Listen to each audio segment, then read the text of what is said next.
Thank you. Well, 100 mayors can't be wrong, can they? The crowd of local leaders lent their support to Governor Christie, standing behind him as he signed in pension and benefit reforms for public workers. We talked with one of the mayors involved in that show of force. Please stay with us. There's a lot more coming on New Jersey Power and Politics.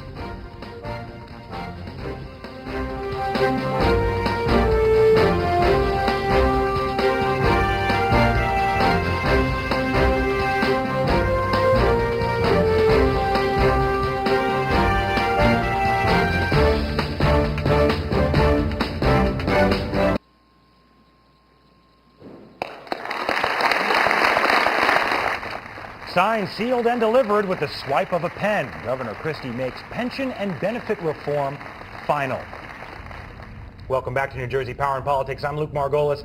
It's been called a win for property taxpayers and a win for mayors struggling with their budgets. The public workers are less than thrilled with the drastic pension and benefit overhauls signed into law this week by Governor Christie. Eldridge Hawkins Jr. is the mayor of Orange and was standing on those risers that you saw there behind the governor.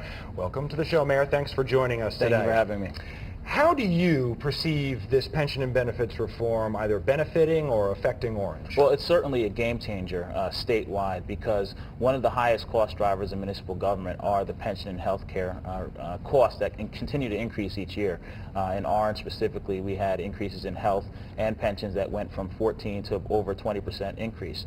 And that's staggering because there's a large amount of costs that we do not control in municipal government, which means that that cost is being transferred to the taxpayers. And we get the calls, from residents each and every day saying, Mayor, we're struggling to pay our taxes and trying to choose between that and our prescription coverage and taxes and keeping our gas and electric bills on. So these are very real concerns that have to be addressed, and I think that this legislation will help us get these costs under control so that they are not continuously just shifted to the taxpayer. It's quite a show of support from I think Bill Dressel from the League of Municipalities told me it was close to 100 mayors that were there. You were there. How important was it for you to be on hand for that? Well, I think it was important because this was something that we fought long and hard for, and it wasn't something that was easy. It required bipartisan support to move this legislation through, and I think that what we realized, or what everybody that participated in this process realized, was that we have to put the municipality's ability to function first.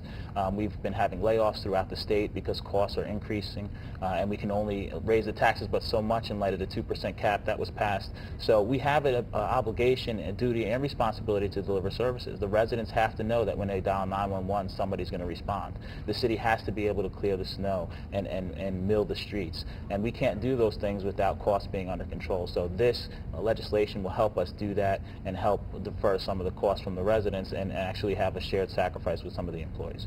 Obviously, there were a lot of public workers who spent their time really digging in their heels on this. There were a lot of protests out in front of the State House leading up to it, many of which police and fire. If I understand correctly, your background includes law enforcement. Yes.